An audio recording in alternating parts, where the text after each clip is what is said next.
नमस्कार दर्शकों, मैं हूं प्रतिकाश और आप देख रहे हैं आपने प्रतापगढ़। तो आज से हम आपको प्रतापगढ़ के लिए एक नई सीरीज स्टार्ट करने वाले हैं, जिसमें हम आपको बताएंगे कि आज से 50 साल पहले प्रतापगढ़ कैसा था। क्रम में ये बताइए कि आज से 50 साल पहले प्रतापगढ़ कैसा था और यहाँ की क्या स्पेशलिटी थी, क्या विशेषता थी। आज से 50 साल पहले प्रतापगढ़ रिश्तों में जिया करता था। रिश्तों में जिया करता था। यहाँ के जो स्थान है कुछ, उनके नाम ही उन्होंने रिश्तों से जिया। इससे ऐसा लगता है कि लोग रिश्तों को कितना महत्व देते थे। जैसा कि यहाँ पर एक बहरों की मस्जिद है जिसे काका साहब की दरगाह कहा जाता है। एक पनघट है, बावड़ी के नाम से जानी जाती है, जो मामा जी की बावड़ी के नाम से जानी जाती है। एक मस्जिद बनी हुई है जो मुसलमानों की मस्जिद होते हुए भी उसका नाम बाई की मस्जिद कहा गया, मतलब बाई भी हमारे लिए रिश्ता जुड़ा हुआ है। इसी तरह से नाना जी की बावड़ी, मतलब ननिहाल पक्ष को भी इसमें जोड़ा गया है। आगे अगर मैं कहूँगी तो भाई जी का मंदिर, जैनियों का एक मंदिर है, उसका नाम ही भाई जी का मंदिर का कह रखा है। इसी तरह से यहाँ पर और भी कहीं ऐसे स्थान है जो कहीं ना कहीं रिश्तों से जुड़े हुए हैं। और हम इस बात को इस महत्व देते हैं कि हम रिश्तों को जीते हैं प्रतापगढ़ वाले। और परिवार में हर इंसान रिश्तों को जीना जानता है और जीता है। आज हमारे यहाँ के लोग भले बाहर जाके रहने लगे हैं, चाहे वो माइग्रेट करके धंधे पाने के लिए बम्बई इंदौर की तरफ चले गए हैं, लेकिन आज से 40-50 साल पहले यह व्यवस्था थी कि जो भी बाहर है वो शादी ब्याह प्रतापगढ़ में आकर ही करेगा।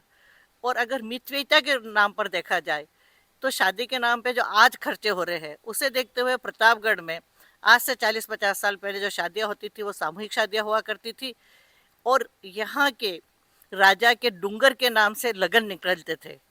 और ये निकल कर के वह एक पंडित बैठता था होली के दूसरे दिन, और वो जाकर बताता था कि आज प्रतापगढ़ में अब जो इस साल शादियां होगी वो इस तारीख, इस तिथि और इस वार को होगी। उस तिथि, वार, दिनांक वगैरह में प्रतापगढ़ का सबसे ऊंची जाति से लेकर सबसे छोटी जाति का व्यक्ति भी उसमें शादी कर सकता था। उसे किसी पंडित से अपने बच्चों की शादी के बारे में पूछने की कोई आवश्यकता नहीं रहती थी। तो इसका मतलब था कि यहाँ पर हम मितव्ययिता को भी बहुत महत्व देते थे, क्योंकि आज की तारीख में जिस तरह से खर्चे होते हैं उसे देखते हुए लगता है कि हमें वापस पुरानी परंपराओं की ओर जाना चाहिए और अपने खर्चों को सीमित करना चाहिए। तो जैसा आपने बताया कि पहले के जो लोग थे रिश्तों को ज्यादा महत्व देते थे, जैसे आपने बताया कि भाई जी का मंदिर, मामा जी की बावड़ी, नाना जी की बावड़ी, ये सब रिश्तों का महत्व बहुत ज्यादा दिया जाता था प्रतापगढ़ में। और इसके अलावा और क्या प्रतापगढ़ में क्या चीजें थी जो दर्शकों को बतानी चाहिए।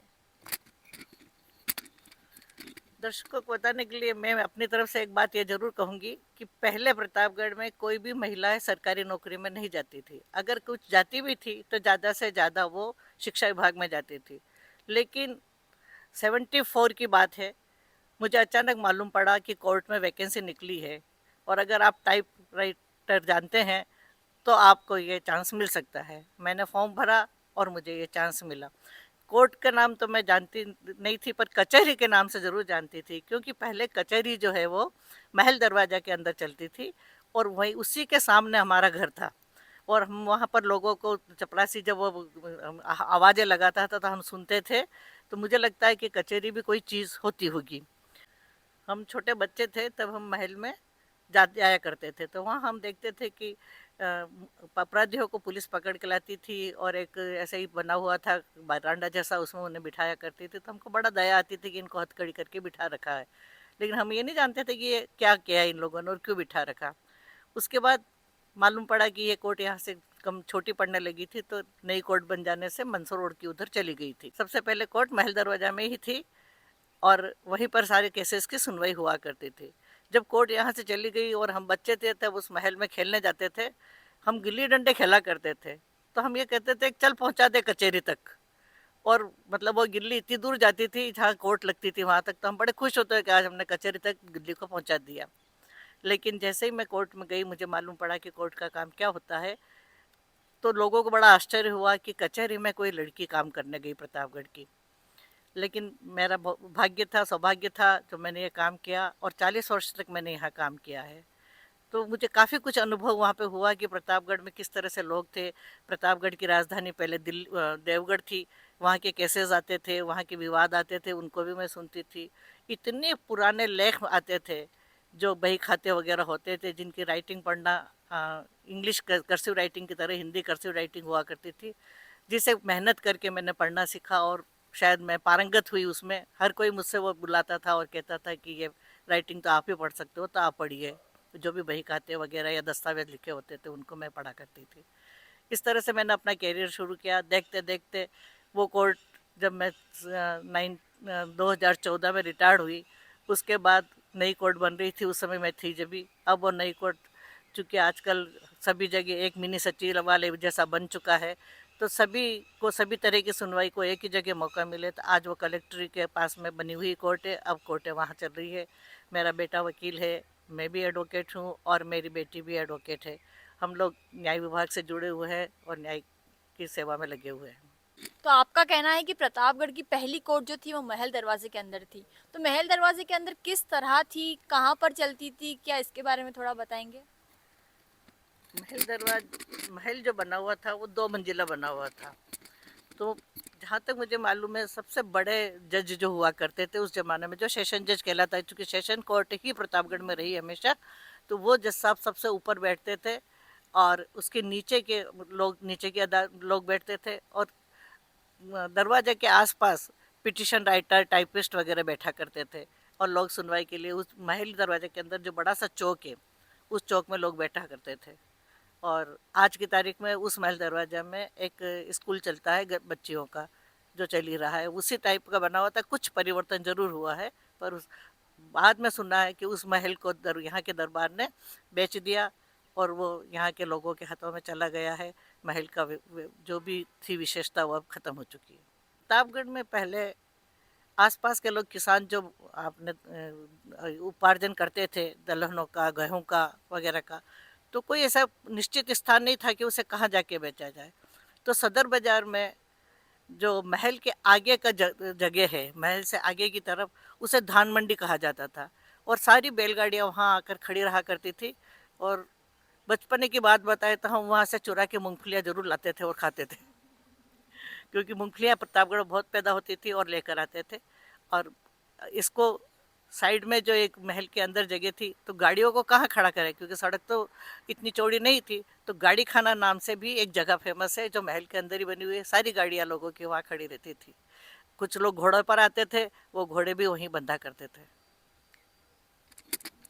तो जिस तरह बस स्टैंड होते हैं अभी, तो उस समय पहले बैलगाड़ी रखने के लिए जो होती थी, उससे मालगाड़ी रखने की, तो वो महल दरवाजे के अंदर थी और पहले बस नहीं चलती होगी उस वक्त में। प्रतापगढ़ में हाई कोर्ट होना भी मैंने बताया है।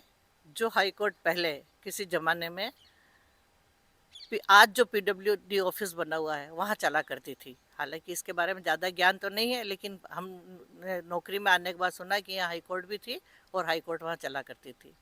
भले अब तो पूरी राजस्थान में 2 हाई कोर्ट है, जो एक मेन हाई कोर्ट जोधपुर में है और एक उसकी सिस्टर कंसर्न जो है वो जयपुर में है, बेंच। प्रतापगढ़ में जो अंबिका प्रसाद जी दरबार थे, वो बहुत सालों से प्रतापगढ़ छोड़ करके करीब करीब बाहर चले गए, पूना वगैरह में रह रहे हैं। उनके बच्चे भी वहीं पे रहते हैं, वहीं बड़े हुए। लेकिन वो बड़े दिलदार थे। उन्होंने अपनी संपत्ति में से कुछ संपत्ति यहाँ पर कन्या स्कूल के लिए दान दी है, जहाँ पर अभी भी कन्या स्कूल चल रहा है 1936 से, जहाँ तक मुझे याद है। और उसी के सामने एक हॉस्पिटल, जो प्रतापगढ़ में बहुत ज़्यादा आवश्यकता थी, तो वो जगह भी हमें दरबार ने दी थी। दरबार की दी हुई जगह है। और जहाँ अभी जो कोर्ट चल रही, उसके पहले जो कोर्ट चलती थी, वो भी जगह दरबार के द्वारा ही दी गई है। भले वो तहसील में दे दी गई थी, उसके बाद तहसील ने वहाँ पर कोर्ट बनवाई थी। तो इस तरह से यहाँ के जो दरबार थे वो बड़े दानवीर थे। उन्होंने अपनी काफ़ी संपत्ति जनहित में दी है। यहाँ का जो बॉयज़ हायर सेकेंडरी स्कूल है, वो जगह भी दरबार की बनी हुई है, बने बनाई उन्होंने दी थी, जहाँ आज बॉयज़ हायर सेकेंडरी स्कूल चल रहा है। प्रतापगढ़ में सबसे पहले जो कोर्ट थी वो महल दरवाजा के अंदर थी। महल दरवाजा में 2 मंजिल महल बना हुआ था। उसमें ऊपर की मंजिल पर हमने देखा है कि बड़े जज साहब बैठते थे। एक कपड़े का बड़ा सा पंखा छत पर लटका रहता था, 2 चपरासी उसे खींच करके हवा दिया करते थे। उस समय इलेक्ट्रिसिटी नहीं होने से इलेक्ट्रिक पंखे भी नहीं थे, ये हमने देखा है। और उसके बाद कोर्ट गई है मंदसौर रोड, क्या कहेंगे उसको, पुराना एक और जो महल राजा का बना हुआ है उस रोड पर, वहाँ पर ये कोर्ट पिछले 40-50 साल तक चली। अब वहाँ से कोर्ट कलेक्ट्रेट एरिया में, जो कि एक आजकल की जो सोच है, सरकार का जो आदेश है कि एक मिनी सचिवालय के साथ ही सभी तरह के ऑफिसेस हो, तो ये कोर्ट भी वहाँ पर चली गई है। और आज की तारीख में यहाँ कम से कम 12-13 कोर्टें हैं। डीजे लेवल की 3-4 कोर्टें हैं, इसके अलावा सभी छोटी कोर्टें हैं। बस स्टैंड टाउन हॉल के बाहर ही हुआ करता था। 2-4 बसें आती जाती थी, कोई बांसवाड़ा की तरफ और कोई इधर मंदसौर की तरफ की। इससे ज़्यादा कोई बसों का आवागमन नहीं यहाँ नहीं था। उसके बाद एक बोहरा समाज ने बुरहानी बस स्टैंड के नाम से यहाँ पर अपनी तरफ से योगदान दे करके एक बस स्टैंड और बनवा गया, जो आज की तारीख में बस स्टैंड है। लेकिन इसके पहले भी समता टाइकिज जहाँ भी चलता है, उस जगह भी कुछ सालों तक वहाँ पर भी बस स्टैंड चला। वहाँ से भी आवागमन के साधन लोगों को हुआ करते थे। आज की तारीख में जहाँ भी बस स्टैंड चल रहा है, वो बस स्टैंड बहुत छोटा है। इसका डिपो और बस स्टैंड इधर बन चुका है हमारे धरियावाद रोड पर, कलेक्ट्रेट के पीछे की तरफ। लेकिन जहाँ तक मुझे याद है, वहाँ से सिर्फ राजस्थान सरकार की बसें उठती है, इसके अलावा कोई बसें वहाँ जाती नहीं। प्राइवेट बस तो आज भी सूरजपुर चौराहे पर ही है। आपके दरगाह, मामा जी का कुआं, भाई जी का मंदिर, दादावाड़ी और बाई की मस्जिद, नाना जी की बावड़ी।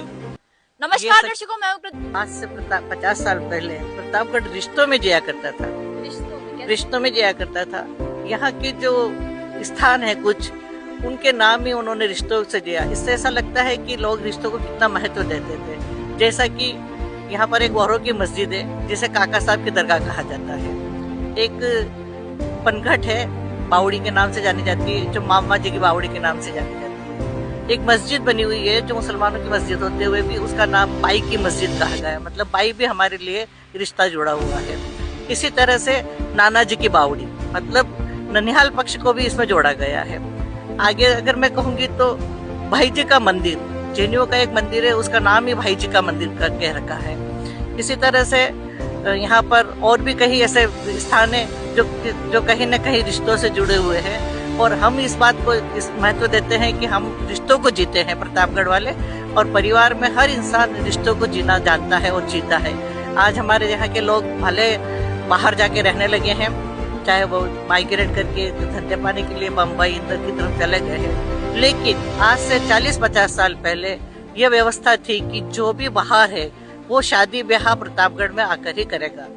और अगर मितव्ययिता के नाम पर देखा जाए तो शादी के नाम पे जो आज खर्चे हो रहे हैं, उसे देखते हुए प्रतापगढ़ में आज से 40-50 साल पहले जो शादियां होती थी वो सामूहिक शादियां हुआ करती थी। और यहाँ के राजा के डूंगर के नाम से लगन निकलते थे, और ये निकल करके वह एक पंडित बैठता था होली के दूसरे दिन, और वो जाकर बताता था कि आज प्रतापगढ़ में अब जो इस साल शादियां होगी वो इस तारीख, इस तिथि और इस वार को होगी।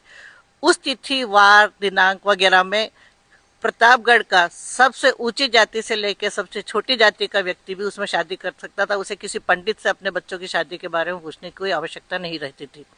तो इसका मतलब था कि यहाँ पर हम मितव्ययिता को भी बहुत महत्व देते थे, क्योंकि आज की तारीख में जिस तरह से खर्चे होते हैं, उसे देखते हुए लगता है कि हमें वापस पुरानी परंपराओं की ओर जाना चाहिए और अपने खर्चों को सीमित करना चाहिए।